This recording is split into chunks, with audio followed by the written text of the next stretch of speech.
Yo, what's up guys, it's Car Games here, and today I have got my geargia deck profile for you guys.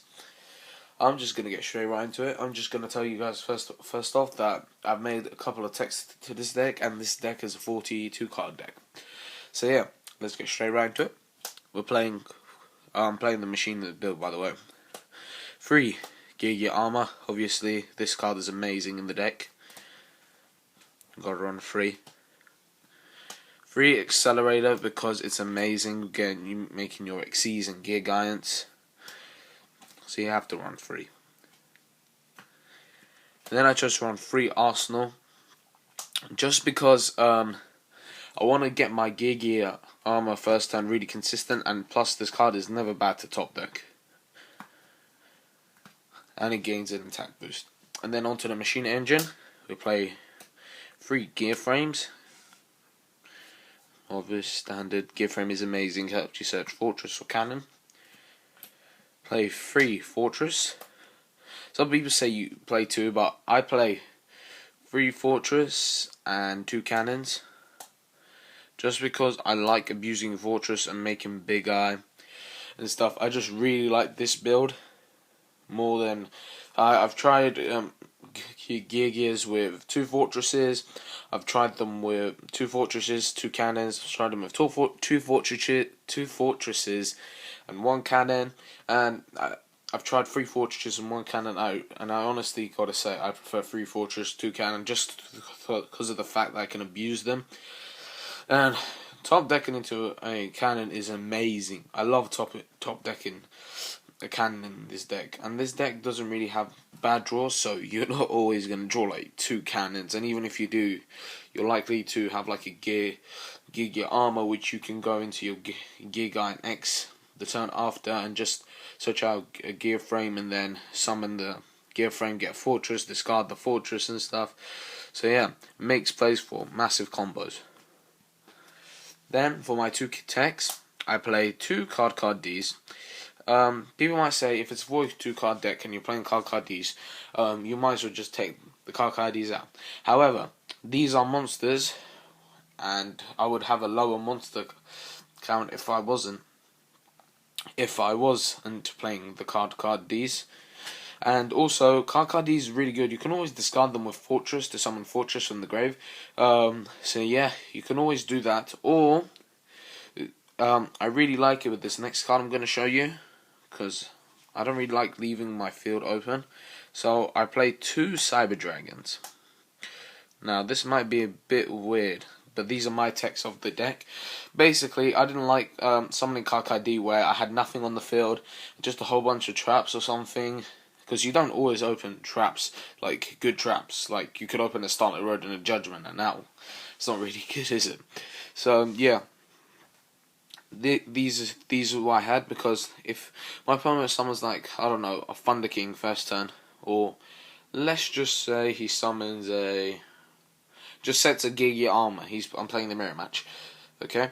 I special summon Cyber Dragon, and then I normal summon my card D, set like 2-3 back rows, send it to the grave, draw 2 cards. It's just a really good opening play, and also really good for the mirror match. Cyber Dragon is, and card D just helps you dig into your deck. And all my monsters are machines, which makes Fortress really live. That's what I liked. I took out the Thunder Kings because I thought Cyber Dragon could get over my opponent's Thunder King, and already makes quite a big difference in the mirror match because I can contact fusion first turn. So yeah, that rounds up the monsters. 21 monsters, I believe. Then on to the spells, we play 1 Soul Taker. This card is just really to get any problematic monsters like Christia or something off the board. And also it's really good for like Pulsar, because it makes it mistiming. And also good for getting rid of first turn Thunder Kings. Then we play Mind Control, because you can always like take your opponent's monster like Adrius and overlay with your Guy Dragon. Then we play Pot of Avarice, because Pot of Avarice is the staple in his deck in my opinion. And Limiter, because Limiter helps you go for games. It's not that good in gadgets, but it's amazing in gears. So yeah, then we play 3 MSTs. I tried out 2 MSTs and a Lance, but I really do prefer 3 MSTs because Lance doesn't protect Solemn Warning. And then I play the Heavy, the Reborn, and the Dark Card. Yep, and that rounds up my spells. 10 spells, I believe. On to the traps. We are playing the Solemn Brigade, Double Warning and the Judgment. Pretty standard. Then we play 2 Compulse. Because Compulse is amazing and really good against the meta apart from Mermails, but you guys might be thinking, does this deck have that much of a bad matchup against Mermails? And I don't really think so, because although I play 2 Compulse, which is really good against that deck, I play 2 Bottomless, which is really good for getting rid of those Megalos and Moulin Glaciers. And yeah, I don't really have too much of a problem with them because I play 3 MSTs which I can chain to the spear, and also I have a lot of traps which can just destroy their cards. So yeah, I don't even have a problem.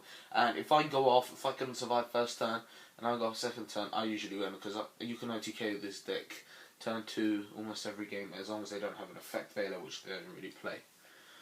We play 1 Dimensional Prison and 1 Mirror Force. I opted to take out a Mirror Force for Dimensional Prison. I've liked it. I only took it out because of Mermails. It's good for banishing their stuff and Chaos Dragons and Agents. So yeah, that's why I did that.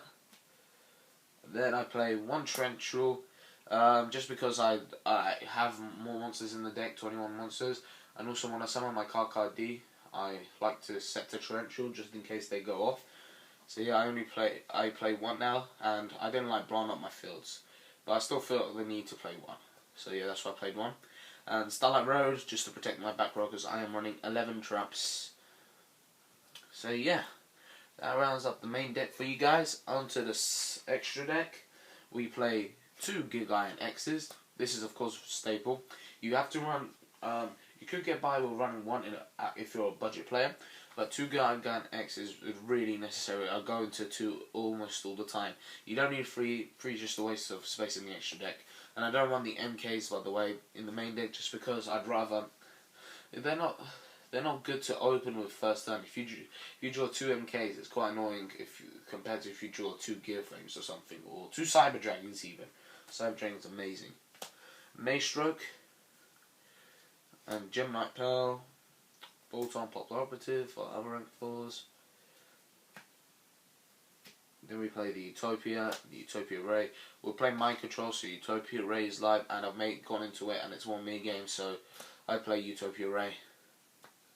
Just reload the card, and then we play the Violent the Sigma, Shark Drake, and Shockmaster. I still haven't.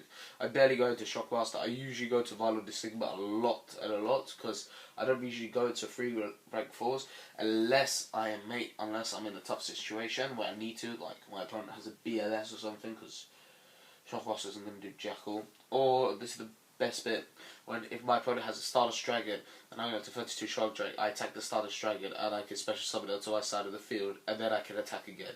So this card is amazing. 32 Shark Drake, so underrated. I don't play the C32 Shark Drake. No, yeah, C32 Shark Drake. Then I play 1 Adrius just because it could always reborn my opponent's level 5 monsters and make a Synchro or Mind Control my opponent's life. My level 5 monsters, not make a Synchro, sorry. Xyz summon with my Cyber Dragon, so yeah, Adrius. I don't play Tyrus, I just think Adrius is better overall, and also because of space. I play the Guy Dragoon and the Big Eye for level 7s, rank 7, sorry. Guy Dragoon is just good. You sometimes need it if you're poking like a Spirit Reap or something, and that's all you need to go for game.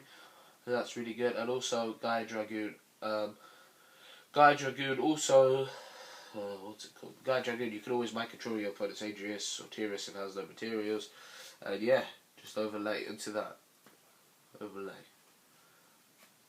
And then we play Chimera Tech because we play main deck Cyber Dragons, and Chimera Tech is just really good for making your contact fusions first turn. Then we play the Stardust Dragon because you're playing Star Road. Excuse me. So yeah, onto the side deck. I went to the tournament with this card and the side deck served me very well, so I don't know. I side 2 Thunder Kings just for mirror match and Mermails and stuff. So yeah, I don't really have too much of a bad matchup against Murmurs because white deck is pretty fast. And wind-up seems to be an easier matchup than I thought it was. I don't know why. I think it's because white deck's pretty fast and wind-ups, if they don't draw if they don't draw Magician Shark, then they're pretty much screwed against white deck. Two Penguin Soldiers because it's amazing against wind-ups. I've said this so many times. Penguin Soldier is amazing, very underrated, very good card. I play one Gemini Imps just for Dark Cards. I play two Macrocosmos and a Gemini Imps for Dark Card. Just put in the Gemini Imps just for extra Dark Card hate, which ended up going to be the game. One system down for the mirror match. I side for the mirror match, a system down to two Thunder Kings, and keep the Cyber Dragons in. So that's already 5 cards hate for the mirror match. So yeah, well, lots of people aren't prepared for the mirror match. A second Torrential for Agents.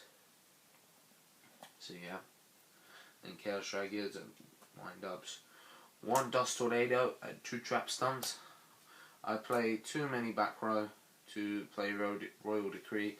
And yeah, Dust Tornado is amazing against against the Necro Valley, Gravekeepers, and Trap Stun is just amazing against Chainbird, Exodia. Trap Stun is really good. You don't always have to send into Chainbird and Exodia, because it's a really good card. Then we play 2 Macrocosmos just because Dark Codes are not nice. And it's really good. It doesn't really conflict too much with my deck. And I think the positives outweigh the negatives, and it's good against Murmurs. And I play triple Rivalry of Warlord. No Gozer match just because Gozer match is alright, but it's like Rivalry isn't good against 6 hours, but Rivalry is better, in my opinion, than Gozer match against wind-ups. So I play 3 Rivalry of Warlords.